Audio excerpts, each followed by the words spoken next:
Alléluia.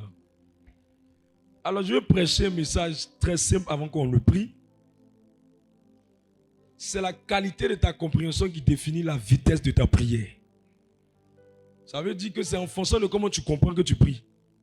Sinon, si tu ne comprends rien, tu vas prier. Tu vas prier, mais ce que tu es en train de dire là, au fait, les anges te demandent, tu veux quoi au juste?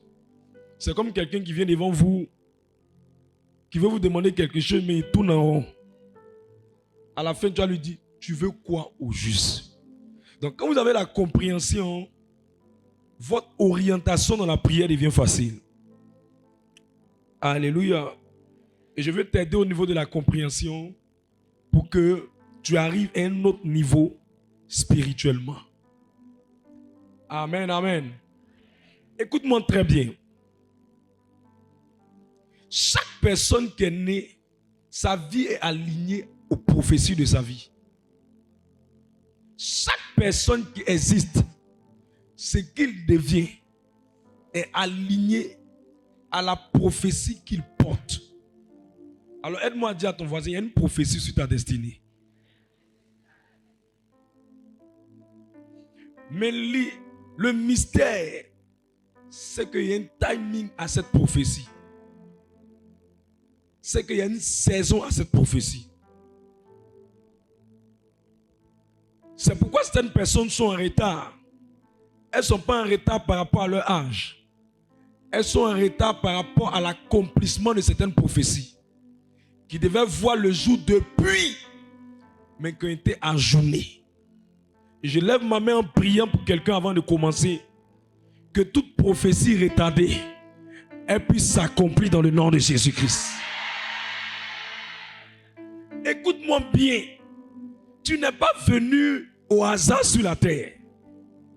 Tu n'es pas venu comme un morceau de papier sur la terre. Tu es venu et tu portes depuis le sein de ta mère une prophétie. Jérémie le chapitre 1 verset 5 parle de ça. Tu portes une prophétie. Dis voisine, il y a une prophétie sur ta vie.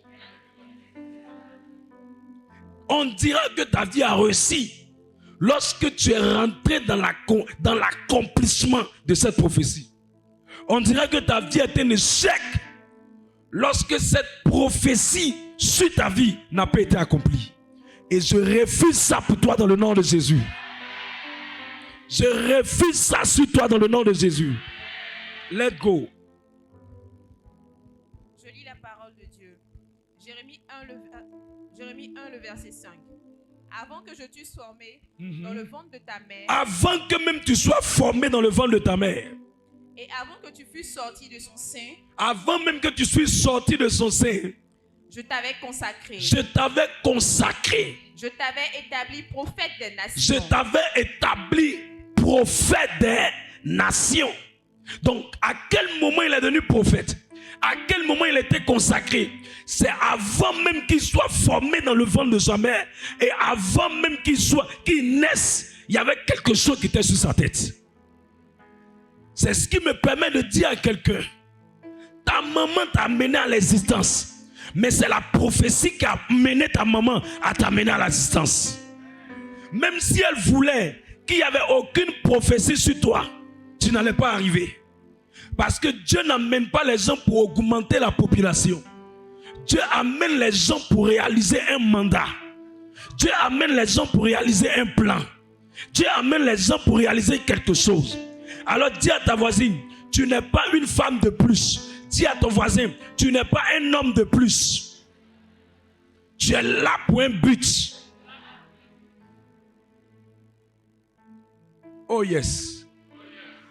Donc si chaque personne portait une prophétie avant, ça veut dire que ce qui t'a amené sur la terre là, c'est la prophétie là.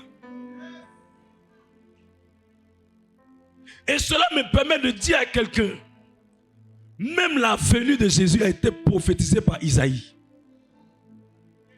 Isaïe a dit qu'il naîtra d'une femme, pas n'importe quelle femme, que cette femme-là sera vierge. C'est pourquoi quand l'ange est venu révéler à Marie la prophétie de la naissance de Jésus, L'ange attendait qu'elle accepte cette prophétie pour que la prophétie s'aligne à son accord, à son adhésion, à son acceptation, afin qu'elle devienne matérielle. Cela me permet de dire à quelqu'un que Dieu sait depuis longtemps ce que tu dois être. Et c'est déjà scellé. C'est déjà établi. Arrête de dire, moi là je ne sais à rien. Tu sais à quelque chose. Tu n'es pas n'importe quoi. Tu es placé dans cette famille pour réaliser quelque chose. Tu es venu dans cette nation pour réaliser quelque chose. Tu es arrivé dans ce pays pour réaliser quelque chose. Et je prie qu'après mon message, tu arrives à réaliser cette chose. Tu arrives à réaliser cette chose. Même les lampadaires ont un rôle. Et ce n'est pas toi qui vas être inutile. Arrête de dire je ne suis rien. Je ne vaux rien. Je n'ai rien. Je ne suis rien. Oui, manifeste cette humilité envers Dieu. Mais dans le plan de Dieu, tu es quelque chose. Tu es quelque chose. Tu es une personne importante. Parce que depuis le ventre de ta mère, avant même que tu fusses formé, il te connaissait et t'avait choisi. Pour Jérémie, c'était le prophète des nations. Pour toi, c'était la grande femme d'affaires. Pour lui, c'était le médecin. Pour une autre personne, c'était le prédicateur. Pour une autre personne, c'était la servante de Dieu. Pour une autre personne, c'est la chambre de l'Éternel. Pour un autre, c'est ceci. Pour une autre personne, c'est cela. Je veux que tu te tiennes debout. Tu dis, je reçois ma prophétie. Oh yes.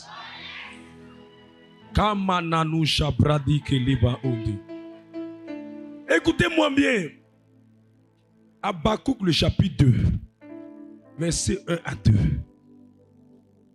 Je suis en train de placer les fondations de là où je vais t'emmener tout de suite. Habakkuk 2, le verset 1. J'étais à mon poste. J'étais à mon poste. Et je me tenais sur la tour. Je me tenais sur la tour. Je veillais. Je veillais. Pour voir ce que l'Éternel me dirait. Et ce que je répliquerai après ma plainte. Verset 2. L'Éternel m'adressa la parole. Il m'adressa la parole. Et il dit. Écris la prophétie. Grave-la sur les tables. Afin qu'on la lise couramment. Afin qu'on la voie permanemment. Car c'est une prophétie. Dont le temps est déjà fixé. Elle marche vers son terme. Et elle ne mentira pas. Si elle tarde. Attends-la. Car elle s'accomplira. Elle s'accomplira certainement. Si c'est ta parole, tu dis je reçois. Écoute. Peu importe la prophétie qui est sur ta vie, il y a une saison que tu ne dois pas plaisanter avec ça. Parce qu'avant la saison, il n'y a pas son accomplissement. Après la saison, il n'y a pas son accomplissement. C'est dans la saison. Il faut être tellement sensible pour ne pas que tu rates la saison. Il y a des gens qui vont arriver au ciel. Dieu serait étonné de voir que tu es encore au niveau où tu es. Tu es à ce niveau-là. Depuis longtemps, tu devais avoir ça. Depuis longtemps, tu devais donner ça. Tu vas dire, mais Seigneur, je n'ai rien compris. Il va dire, mais c'est parce qu'il y avait des prophéties sur ta tête. Mais tu n'as pas amené ces prophéties à son accomplissement. C'est pour cela, ce soir, je veux aider quelqu'un à rentrer dans l'accomplissement des prophéties de sa vie. Je veux aider quelqu'un à rentrer dans l'accomplissement des prophéties de sa vie. Écoute, peu importe qui tu es et tu portes une prophétie, grande elle soit, puissante elle soit, redoutable elle soit, une prophétie de grandeur, une prophétie d'élévation, une prophétie de mariage, une prophétie de voyage, une prophétie de succès, une prophétie de prospérité, grande elle sera sur toi. Il y a des choses que tu dois faire pour qu'elle voie le jour. Parce que si tu ne fais pas ce que Dieu te demande de faire, elles ne verront pas le jour. Et je suis là pour t'aider à connaître les choses que tu dois faire pour que les prophéties là puissent voir le jour. Donne-moi un amen comme le tonnerre. Donne-moi un amen plus puissant que ça. Écoute-moi très bien. Dieu n'est pas un menteur. S'il a dit, il va le faire. S'il a dit, il va le faire. Dieu ne trompe pas. Il n'est pas un homme pour mentir, ni le fils d'un homme pour se repentir. Il est assez responsable pour lever la main et exécuter ses desseins. Jérémie le chapitre 1 verset 12 dit, il veille sur sa parole pour l'accomplir. Il veille sur sa parole pour l'accomplir. Ça veut dire l'une des choses qui fait que Dieu ne dort pas, c'est à cause de sa parole. Aide-moi à dire à ta voisine, il y a quelque chose sur toi que Dieu veut faire voir aux hommes. Genèse le chapitre 15, verset 13. Genèse le chapitre 15, verset 13. Suis-moi très bien. Parce que c'est même pas dépassé 30 minutes. Genèse 15, le verset 13. Et l'Éternel dit à Abraham. Il dit à Abraham. Sache que tes descendants seront étrangers dans un pays qui ne sera point à eux. À eux. Et ils seront asservis. Ils seront asservis. Et on les opprimera pendant 400 ans. Pendant 400 ans. Il y a des prophéties qui font peur. Mais ce n'est pas une prophétie où on t'encourage, c'est une prophétie qui décourage. Je peux te dire quelque chose? Chaque fois que tu fais un rêve, c'est une prophétie que Dieu est en train de donner au travers du rêve. Maintenant, le rêve veut dire quoi? C'est ce que soit Dieu est sur le point de faire, ou c'est ce que soit Satan est sur le point de faire. Quelqu'un comprend ce que je suis en train de dire? Quand c'est une prophétie positive, ça veut dire ce que tu vois est positif, c'est que c'est ce que Dieu est sur le point de faire. Quand ce que tu vois est négatif, c'est que Dieu est en train de te dire, c'est ce que Satan est sur le point de faire. Maintenant, je peux te dire quelque chose. Pourquoi Dieu ne cache pas ça et puis te montre? Pourquoi Dieu ne cache pas ça et puis te montre? C'est parce qu'il sait que tu as la possibilité de changer ça. S'il ne te montre pas, c'est que c'est un verdict. C'est un veto. On ne peut plus rien faire. Mais s'il te montre, c'est qu'il y a une possibilité de modification dans le monde spirituel. C'est pour ça que quand vous voyez une prophétie qui ne vous plaît pas, au travers d'un songe, au travers d'une parole, au travers d'une révélation, c'est le moment de rentrer dans le ministère d'intercession pour changer cette chose. Vous comprenez ce que c'est en train de dire? Donc quand vous paniquez, vous dites non, ce que j'ai vu là, c'est fait, ça a fait non. L'une des manières d'amener l'accomplissement des prophéties négatives qui viennent de Satan dans ta vie, c'est le contraire de la foi. Et le contraire de la foi, vous savez c'est quoi? C'est la peur. Dans le monde spirituel, la foi permet de prendre. La foi est le bras de Dieu pour prendre les choses. Dans le monde des ténèbres, la peur est le bras du diable pour mettre les choses sur ta vie. C'est pourquoi quand quelqu'un prie et puis il dit, mais j'ai prié, pourquoi ce que j'ai vu de négatif s'est réalisé? Ce n'est pas la prière qui était le problème. C'est la racine de ta prière. Tu as prié dans la peur et non dans la foi. Or, je t'ai enseigné que Dieu n'exauce pas tes prières parce que tu pries. Dieu exauce la foi dans ta prière. Or, ce qui fait que quelqu'un peut dire, j'ai prié depuis là, Dieu n'a rien fait. Alors que j'avais vu la mort, j'avais vu l'échec, j'avais vu le célibat, j'avais vu que le concours là, ils m'ont mis échec. Mais Dieu ne peut pas te montrer échec s'il sait que tu ne vas pas réussir. C'est parce qu'il sait que tu vas réussir qu'il te montre le contraire pour te dire, moi je veux que tu réussisses, mais il y a une conspiration démoniaque pour que tu échoues. Lève-toi, rentre dans l'intercession et change ça. Quelqu'un qui est avec moi? Quelqu'un est avec moi? C'est pourquoi la foi est importante. Mais le diable travaille beaucoup avec la peur. Dis voisin, sois relax. Sois relax. Maintenant, il va te montrer un secret pour que tu ne le paniques plus. Quand tu vois des choses qui sont bizarres, toute grande prophétie commence par son contraire. Donc, quand vous voyez la prophétie commencer par son contraire, riez, célébrez, adorez, dansez. De la même manière que par la foi, quand quelque chose de bon vient, on dit Amen. De la même manière, quand quelque chose de négatif vient, quand on dit Amen, là, la manière de dire Amen dans le monde des ténèbres, là, c'est d'avoir peur. Donc la meilleure manière de prendre ce que tu as, d'annuler ce que tu as vu, c'est de te lever dans l'intercession et dans la louange.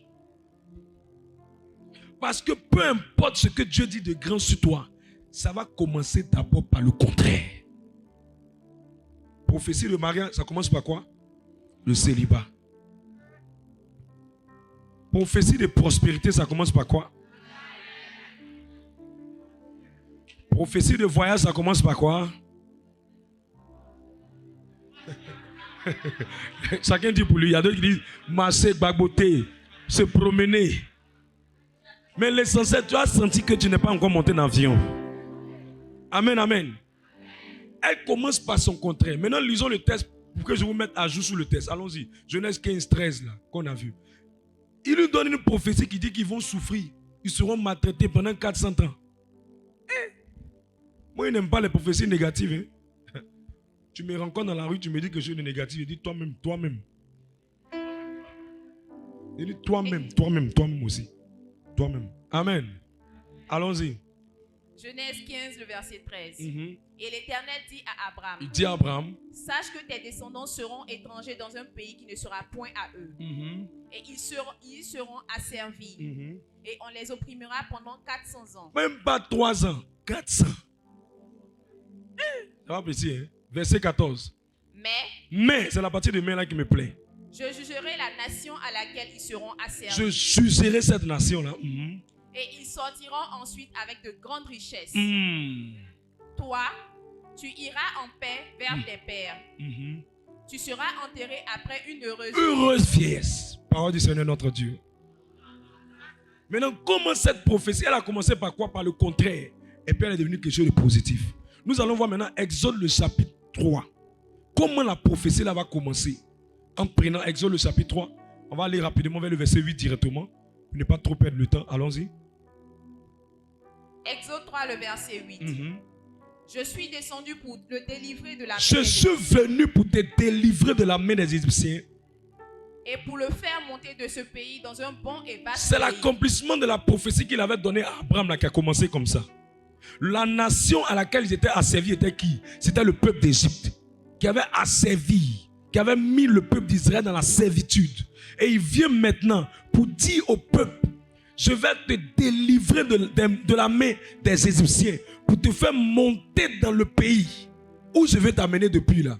Mais je vais d'abord te délivrer. Allons-y. Dans un pays où coule le lait et le miel. Dans les lieux qu'habitent les Cananéens, les Étiens, les Amoréens, les Phérésiens, les Éviens et les Jébusiens. Voici, les cris d'Israël sont venus jusqu'à moi, et j'ai vu l'oppression que leur font souffrir les Égyptiens. L'une des choses qui permet à quelqu'un de voir l'accomplissement de toute prophétie, c'est que la personne doit passer par la délivrance. Peu importe la prophétie qui est sur toi, si tu n'es pas délivré de ceux qui sont assis sur toi, ça sera difficile. J'ai vu des gens qui avaient de grandes prophéties, mais au fur et à mesure que leur vie avance, ils vivent totalement le contraire de ce qu'ils ont vu dans leur prophétie. On peut comprendre pendant un moment, mais ils restent longtemps en train de vivre le contraire. Quand la gloire doit venir, ils font un rêve où ils sont en train de soit manger la nuit, où ils font un rêve, où ils sont en train d'avoir des rapports intimes, où ils font un rêve, où ils se retrouvent dans un endroit où il y a un groupe de sorciers autour d'une marmite, où ils font un rêve, où ils sont en train de les poursuivre. Ils se posent la question, pourquoi ces choses, alors qu'on vient de prier pour moi, alors qu'on vient de prophétiser sur moi, alors que je viens de sortir d'un grand programme de prière? Écoute-moi, ce qui te manque, c'est que la prophétie est sur ta tête, mais ta délivrance n'est pas encore totale.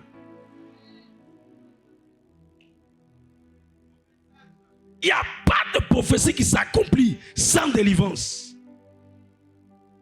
Il dit, fais le peuple là, je vais les délivrer de la main des Égyptiens. Une prophétie, la chose que tu dois rechercher, c'est la délivrance. J'ai vu beaucoup de grandeur être inactive dans la vie des gens. J'ai vu des hommes à qui Dieu a dit tu seras, tu arriveras, tu tiendras. Mais aussi longtemps qu'ils n'étaient pas délivrés, ils étaient au même endroit année après année. On se pose la question, mais est-ce que Dieu ment? Oh, Dieu n'est pas un homme pour mentir. Est-ce que sa parole est fausse? Oh, sa parole est la même hier, aujourd'hui, éternellement. Et le ciel et la terre passeront, mais ses paroles ne passeront pas. Le réel problème, c'est que la fille qui porte la prophétie, le monsieur qui porte la prophétie, la femme qui porte la prophétie, elle n'est pas délivrée. J'ai entendu quelqu'un dire, homme de Dieu, moi quand on prie, je ne tombe pas. Donc, ça veut dire que je n'ai pas un esprit. La délivrance est plus sérieuse que ça. Est-ce que tu connais ce qu'on appelle la délivrance? C'est le plus petit niveau, les gens tombent. C'est le plus faible niveau, les gens tombent. Et les gens tombent en fonction de leur sensibilité. Peut-être que toi, tu es dur, c'est pour ça que tu ne sens pas. Sinon, quelqu'un qui est sensible, là où il y a la présence, il peut avoir des manifestations. On n'a pas dit que c'est obligatoire. Mais on veut te faire comprendre que ceux qui tombent ne font pas exprès de tomber. Mais c'est le plus petit niveau. La délivrance est plus sérieuse que ça. La délivrance est plus importante que ça. La délivrance est plus dynamique que ça. C'est un aspect de la délivrance. Et la délivrance qui fait que les gens tombent, c'est l'expulsion des mauvais esprits ou la manifestation de l'onction. J'ai dit quoi? L'expulsion des mauvais esprits ou la manifestation de l'onction. Mais il y a des personnes, l'esprit n'est pas dans leur corps, l'esprit est dans leur sang. Il y a des personnes, l'esprit n'est pas dans leur corps ni dans leur sang, mais l'esprit est assis sur leur héritage. Israël n'avait pas une possession, mais Israël avait un pharaon. Il y a des gens, l'esprit là n'est pas sous la forme dans le règne spirituel, mais c'est un esprit humain qui est rentré dans le corps de quelqu'un qui dit tant que lui vit, tu n'avances pas. C'était le cas avec d'Israël. Il dit à Moïse, va dire à Pharaon, libère le peuple. Il dit, je ne le libère pas. Pion. Et puis Moïse, ça va se retourner. Ça veut dire qu'il y a des délivrances plus que ça. Il ne faut pas confondre l'expulsion des démons. Il y a des délivrances qui viennent enlever les barrières. Il y a des délivrances qui viennent enlever des barrières. Être délivré, c'est un, le démon sort. Deux, il y a des gens qui sont délivrés par des mauvaises relations qui sont dans leur vie. J'ai prié pour un monsieur. Le monsieur, Dieu a commencé à le lever financièrement. Je n'ai jamais vu femme qui quitte quelqu'un puis il est en train d'avoir l'argent. Je n'ai jamais vu ça. J'ai jamais vu ça. Il commence à avoir beaucoup d'argent puis la femme le quitte. Alors que nous tous on sait.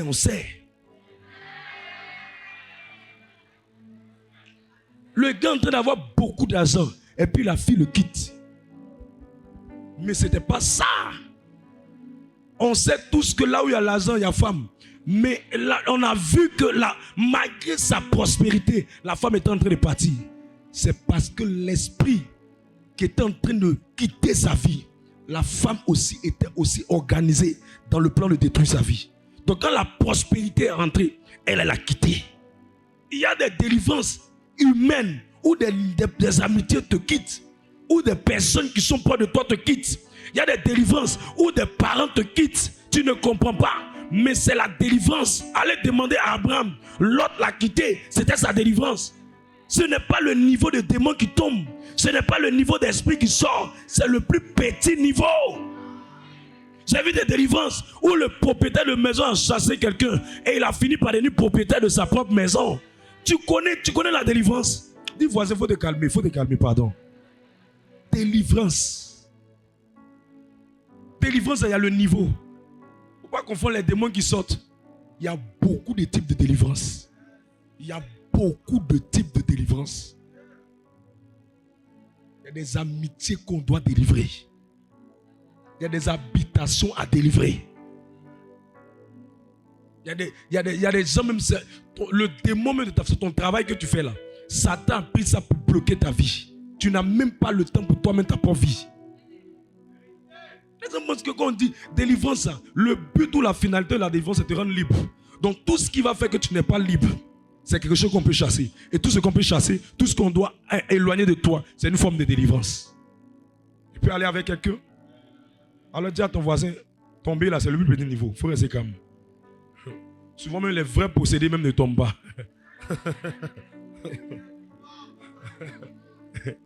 Lui-même il est né à son démon, il a grandi à son démon. Lui et son démon, les deux se causent. On dit un jour dans un village, on voulait chasser un esprit de mari de nuit d'une femme. Elle vend galette. Elle dit c'est l'esprit-là qui fait que sa galette marche. Que ça va que le renouveau est venu, puis ils ont chassé son démon. Quand ils sont partis, ces galettes sont tombées. Donc on prie pour elle. Elle dit fais tout, hein. Mais mon mari de nuit, jamais. Jamais, jamais, jamais. Il y a des gens qui aiment leurs démons. Mais la nuit, il lui fait plaisir. Donc dis à ton voisin, ça dépend. Il y a des gens qui m'ont dit, esprit sort, et puis dit, laissez-le. Laissez-le. Oh. Je vous ai demandé d'enlever tout. On a fait prier, on fait alignement des gens dans un village, Jacquesville. On est en train de faire alignement des gens pour prier. Un papa, on veut prier sur sa plaie. Il dit que vous avez demandé ça, priez pour mes enfants, laissez ma plaie. Priez pour mes enfants, laissez ma plaie. On est ici, là, on est dans le monde, là, tout le monde sait ce qu'il veut qu'on délivre. Il y a des gens, la délivrance, c'est un homme marié qui doit sortir de ta vie.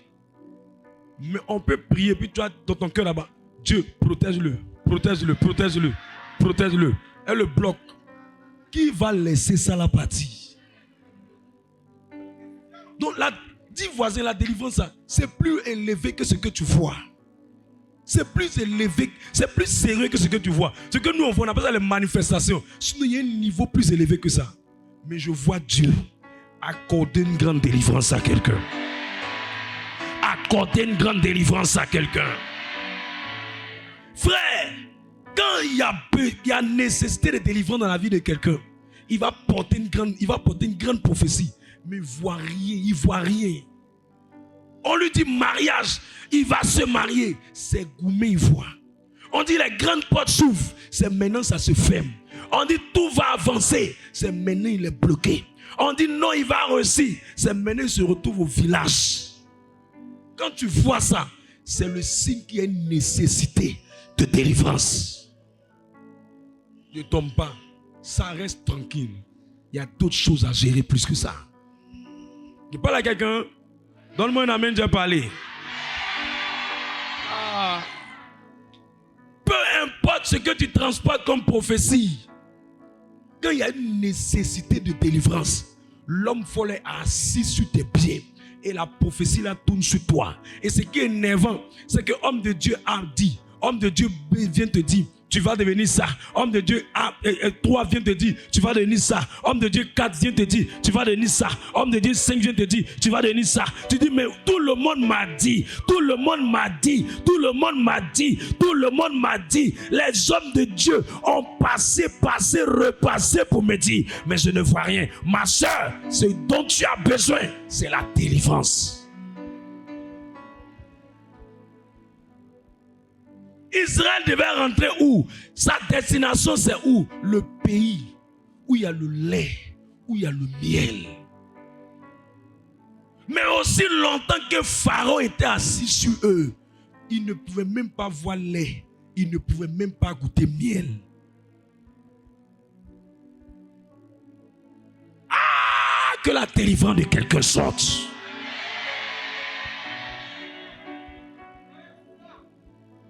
Regarde, quand tu n'es pas rentré par la délivrance, tu ne peux pas comprendre. Tu vas avoir l'impression que c'est les épreuves. Ce n'est pas épreuve. C'est quelle épreuve où on ne mange pas. C'est quelle épreuve où la vie est compliquée. C'est quelle épreuve où on ne peut pas se dresser. C'est quoi ça? La Bible dit que le peuple d'Israël était dans le désert, mais il mangeait la caille, il mangeait la manne. Toi, c'est quelle épreuve qui est plus élevée que pour le peuple d'Israël? C'est délivrance dont tu as besoin.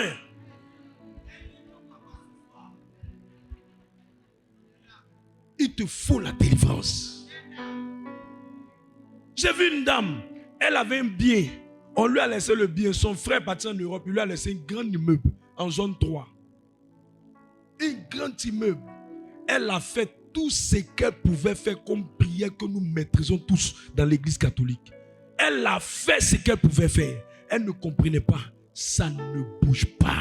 Elle fait ce qu'elle peut faire. Ça ne bouge pas. Elle ne trouve pas quelqu'un pour acheter. Elle voulait vendre l'immeuble parce qu'elle avait plein de projets en suspension qu'elle voulait réaliser. Et ses frères lui ont dit, c'est pour toi. Nous, là, Dieu nous a fait grâce. Toi, là, prends, tu as construit ta vie. Elle fait. Pendant pratiquement près de 5 ans. Les gens passent, ils repassent devant l'immeuble. On dit c'est bon, mais ils n'achètent pas. Spirituellement, ils ont mis un voile sur l'immeuble. Ce dont la femme avait besoin, c'était la délivrance de cet immeuble. Quand vous ne connaissez pas la délivrance, vous pensez que non. Quand il y a une prophétie sur ma vie, non, Dieu a dit, je suis sûr, oui, tu es sûr. Mais il faut que la délivrance soit déclenchée. Parce que si la délivrance n'est pas déclenchée, tu auras une prophétie inachevée.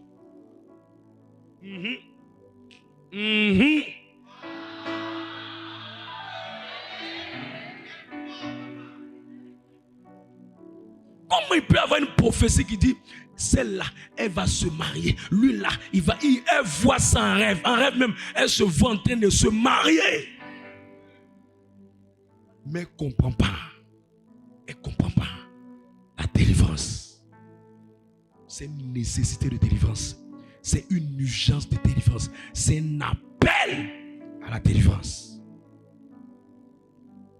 Quand l'homme fou est tombé de l'immeuble, un Libanais est venu, il a vu l'immeuble.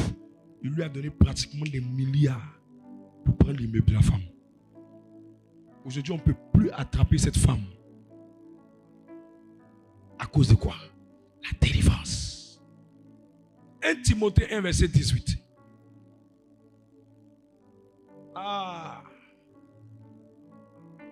Tu ne sais pas, tu viens à la prière, l'onction tombe sur toi, tu tombes, les démons sortent. Poursuis la délivrance, tu l'arrêtes en cours de route. Et il y a plein de délivrances inachevées. Des esprits de mari de nuit dont on a enlevé les chaussures, mais les cheveux sont encore là. Des esprits, des os qu'on a enlevé les talons et les bagues. Mais malgré ça, ces mèches humaines sont encore dans ton corps. Parce qu'il y a la part de l'onction, mais il y a ta part pour poursuivre cette délivrance. Quand tu t'arrêtes en cours de route. Mais je vois Dieu venir aider quelqu'un qui comprend ce que je suis en train de dire. Allons-y. 1 Timothée 1, le verset 18. Le commandement que je t'adresse, Timothée, mon enfant, selon les prophéties faites précédemment à ton sujet, selon ce qui était dit comme prophétie sur toi, c'est que d'après elle, tu combattes le bon combat. Mais si déjà quand Dieu a dit ce que ça sera fait, pourquoi il doit combattre? Si quand Dieu a dit, tu n'as plus besoin de faire les efforts, il faut te coucher, ça sera fait. Pourquoi il doit combattre? Expliquez-moi. Expliquez-moi les messieurs gros français. Expliquez-moi les madames qui comprennent beaucoup de choses. Pourquoi après que Dieu lui a dit la prophétie, Timothée, tu seras un grand homme de Dieu. Paul lui dit, mon fils Timothée, il faut combattre. Ça veut dire, une prophétie peut venir pour dire que tu seras élevé, que tu seras prospère, que tu seras riche, que tu seras grand, que tu seras un grand serviteur, que tu seras une grande servante, que tu seras propriétaire d'immeubles dans le pays, que tu auras beaucoup de terrain, que l'argent ne te manquera pas. Mais après ça, tu verras le contraire. Et si tu ne fais pas tout pour que le contraire se change en gloire, à un moment donné, ça va rester toujours le contraire jusqu'à la fin de ta vie. Pour cela, il a dit Timothée, combat! Arrête la consolation spirituelle. Non, l'Éternel a dit, l'Éternel va faire. Dieu est fort, il est aussi puissant. Dieu est puissant, mais il a besoin que toi aussi tu te lèves.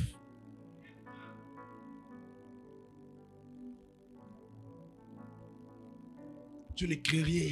Mon Dieu est vivant. Oui, nous savons qu'il est vivant au ciel. Mais il a besoin de ton implication sur la terre. Parce qu'à l'Éternel appartient le ciel. Mais il a donné aux hommes la terre. On gouverne sur la terre ici. Sinon Dieu allait attraper les pieds de nos parents pour dire, ne faites pas fétiche. Mais sur la terre, il a donné la liberté aux hommes. Comment il peut t'expliquer la domination de l'homme sur la terre? Prends-moi le psaume 8, verset 6. Il change ta compréhension des choses. Non, je suis serein. Dieu m'a dit, je suis serein. Oui, tu as été sensible, tu as entendu, tu as vu, tu as perçu, tu as reçu une parole prophétique. Mais après ça, combat. Sinon, il n'allait pas avoir des gens qui allaient avoir des grossesses qui allaient tomber. Sinon, il n'allait pas avoir des gens qui allaient avoir des opportunités qui allaient tomber. Sinon, il n'allait pas avoir des gens qui allaient avoir des grâces qui allaient tomber. C'est parce que Dieu a donné. il ne va pas reprendre, ou Satan ne peut pas reprendre. Rien n'allait être volé. Or, on dit que le voleur ne vient que pour voler, pour détruire, pour égorger. Ça veut dire qu'il peut voler, il peut détruire, il peut bloquer. Si tu ne combats pas, tout ça, il faut dire arrête d'être choco, combat. Allons-y, amorcer ma chute. Psaume 8, le verset 6. Tu l'as fait de peu inférieur à Dieu. Sur terre, l'homme est de peu inférieur à Dieu. C'est-à-dire l'homme est demi-dieu. Voilà pourquoi quand l'homme veut faire quelque chose sur la terre, Dieu n'attrape pas sa main. Parce que Dieu a donné le même pouvoir qu'il a au ciel. Il a donné ça à l'homme. Il parle à quelqu'un. Tu es là, tu m'entends?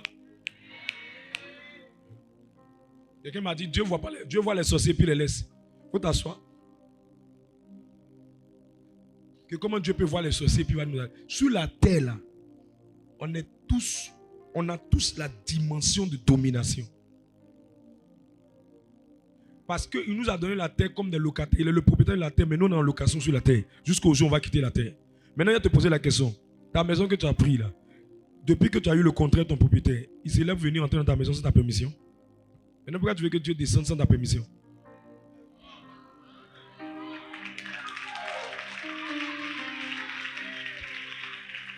Il faut m'expliquer. Je ne pense pas au fait que dans ta maison, depuis que tu as eu le contrat, peut-être 1 an ou c'est 2 ans là, je ne pense pas que même si c'est sa maison, le propriétaire, il n'a pas le droit pendant le contrat. Et pendant le contrat, tu es totalement propriétaire de cette maison. Même si ton robinet ne marche pas, il n'a pas le droit de dire qu'il va rentrer dans la maison. S'il rentre, tu as le droit immédiatement d'aller porter plainte contre lui. Parce que tu es le nouveau propriétaire. Le ciel appartient à Dieu, mais la terre, nous sommes en location jusqu'au jour où on va quitter la terre. Donc tant qu'on ne dit pas à Dieu de venir, il ne vient pas. Moi, je ne sais pas qui a autorisé son propriétaire de venir rentrer dans sa maison sans lui donner la permission. Je ne pense pas. À moins que tu doives. Même quand tu dois, même ça sera difficile aussi. Ou bien, même quand tu dois, il ne peut pas venir rentrer dans ta maison. Voilà. Allons-y. Continue le test. Tu l'as fait. Tu l'as couronné de gloire et de magnificence. Voilà la partie qui me plaît, verset 7. Tu lui as donné la domination sur les œuvres de tes mains. Sur quoi? Les œuvres de tes mains. Sur quoi? Les œuvres de tes mains. Allons ensemble. Sur quoi? Les œuvres de tes mains. Ça veut dire qu'en français, t'es raté. Ça veut dire que tu lui as tellement donné la domination que même pour que toi-même tu puisses agir avec ta propre main là, lui il a besoin de te donner la permission.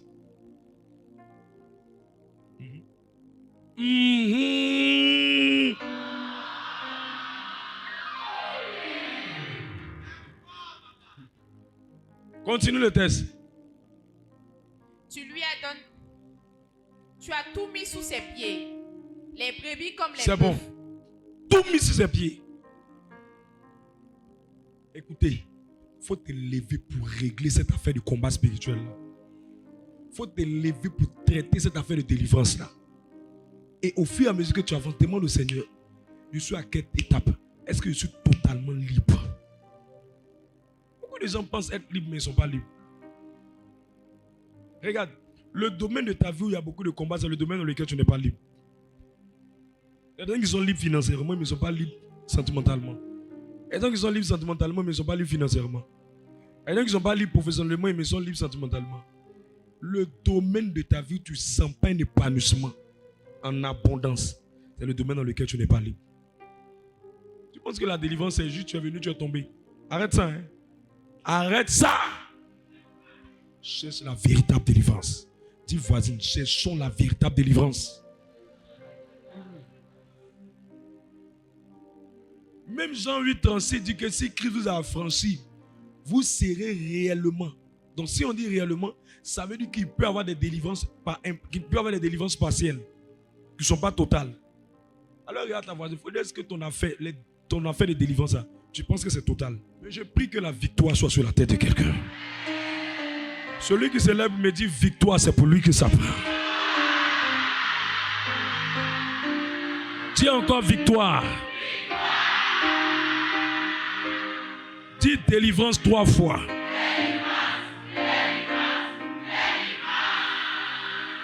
Oh yes, ça c'est toi.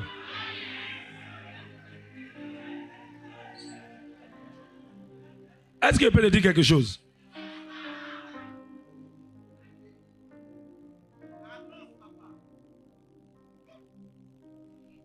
Quand tu es un homme,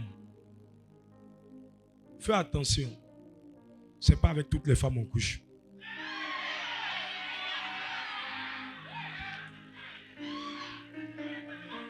En fait, le Saint-Esprit me dit de parler à quelqu'un.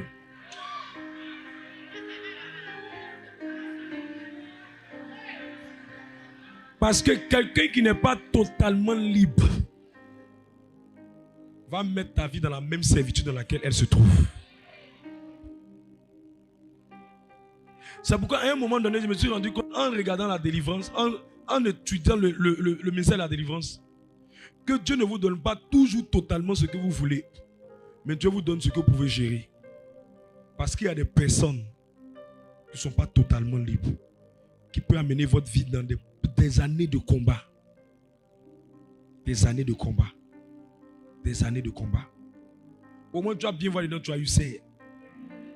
Tellement tu t'es battu avec ces démons toutes les nuits. C'est pourquoi la prophétie est grande. Mais tu dois chercher la délivrance. Tu dois chercher la délivrance. Ne mets pas ton sexe partout. Regarde, femme, ne laisse pas n'importe quel garçon t'influencer. Nous sommes, avant d'être des corps, nous sommes des esprits. Et les esprits mettent les gens dans la captivité. Tu peux retarder 10 ans de ta vie à cause d'un acte sexuel que tu n'as pas compris. La prophétie, elle est belle. Mais s'il n'y a pas la délivrance, elle est retardée. J'ai vu un monsieur, un jour, je l'ai regardé, je dis, je vois, toi là, tu vas essuyer les larmes des membres de ta famille. Mais je vois que l'argent là, tu as compté jusqu'à tu vas marcher sous l'argent. Quand je lui ai donné la prophétie, il dit, homme de Dieu, c'est la confirmation d'une prophétie qu'un homme de Dieu m'avait dit. Mais c'était en 2016. Toi, tu m'as dit c'est en 2020. Je lui ai dit, mais on reconnaît un homme de Dieu, pas seulement par le fait qu'il a dit ce qu'il a vu, mais je vais amener ce que j'ai vu à son accomplissement par la grâce de Dieu. On a engagé la délivrance. On est rentré dans prière sur prière, prière sur prière. La première chose qu'il a commencé lui-même à constater, il commence à voir que lui-même qu'elle a là, malgré tout ce qu'on a dit sur sa vie, il n'a rien compris. Un oncle s'est levé de nulle part là-bas. Un rêve. Les deux se sont battus. Il dit aussi jamais, c'est lui qui m'a dit, moi quand on fait prier, je ne tombe jamais. Il dit, je ne suis pas tombé. Mais façon mon oncle et moi on s'est battu. Quand je me suis levé, tout mon corps transpirait. Mes amis, le monde spirituel est plus réel que ta peau. Le monde spirituel. Demandez, il y a des personnes même, on couche avec elle, puis quand elle se réveille là, elle est mouillée. Si ce n'est pas réel, pourquoi tu te mouilles? Dis-moi mouillement là qui est où?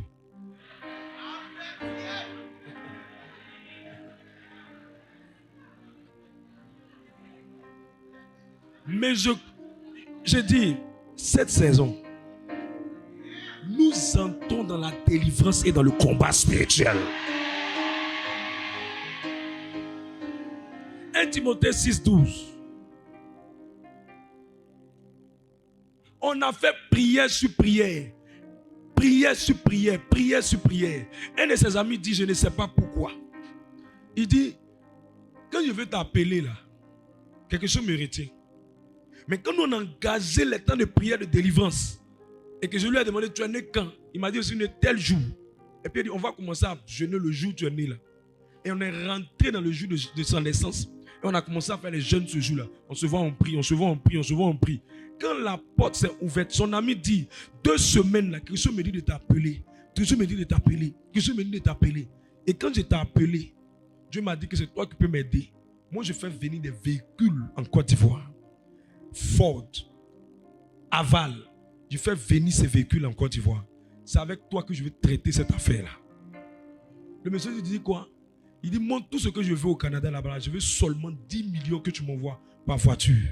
Or, le prix de ces voitures-là sur le marché est 2 fois plus. C'est comme ça que la vie du monsieur a commencé à changer. Juste après quoi? Que l'homme fort avec lequel il s'est battu jusqu'à transpirer, faire tomber l'homme fort. Quand il a eu la victoire, sa vie a changé. Sa vie a changé.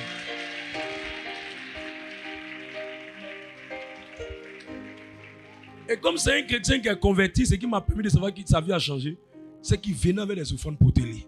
C'est quelqu'un qui n'est pas converti, tu ne peux pas savoir si sa vie a changé. Il faut que les gens soient convertis aussi. Donc, ce qui m'a permis de te dire ce que ça dit là, c'est parce qu'il était converti. Il y a des chrétiens qui ne sont pas bien convertis. Tu comprends ce que je veux dire, non? Voilà. J'ai pris que tu sois converti aussi.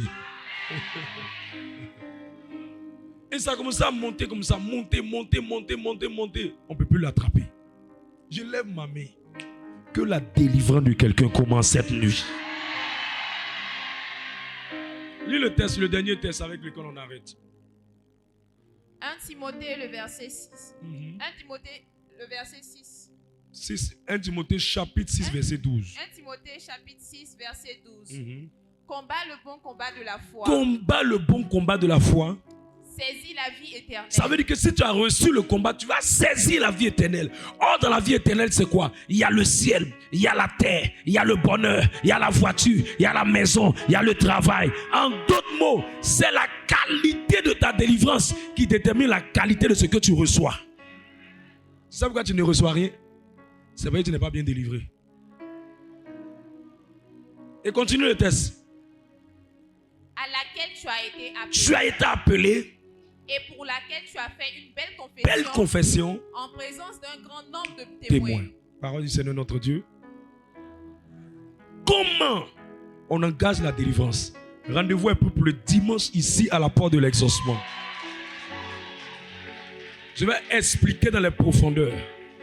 Alors nous allons prier pour la délivrance. Tiens-toi sur tes pieds. Regarde, si tu penses que tu penses qu'il n'y a aucun esprit dans ta vie, pendant que nous on prie, tu peux te souffler, tu t'assois dehors là-bas. Nous qui avons besoin de délivrance, on va prier. Parce que la délivrance n'est pas seulement un esprit qui sort du corps. Il y a des hommes forts, il y a des hôtels, il y a des combats, il y a des batailles. Il y a des adversaires dans notre vie même qu'on ne connaît pas. Il y a des hommes qui nous ont juré que tant qu'ils vivent, nous on ne va jamais être à l'aise. Donc nous on sait ça là. Nous on va s'engager dans le combat. Quelqu'un me dit un amen puissant. Alors lève la main d'autorité et répète après moi. Jésus, Jésus, je veux ma délivrance avant la fin de cette année. Rends-moi totalement libre de tout ce qui attache ma vie, de tout ce qui combat ma vie, de tout ce qui est dans mon sang. Au nom de Jésus, au nom de Jésus, au nom de Jésus. Commence à battre les mains et prier. Sors de ta rangée.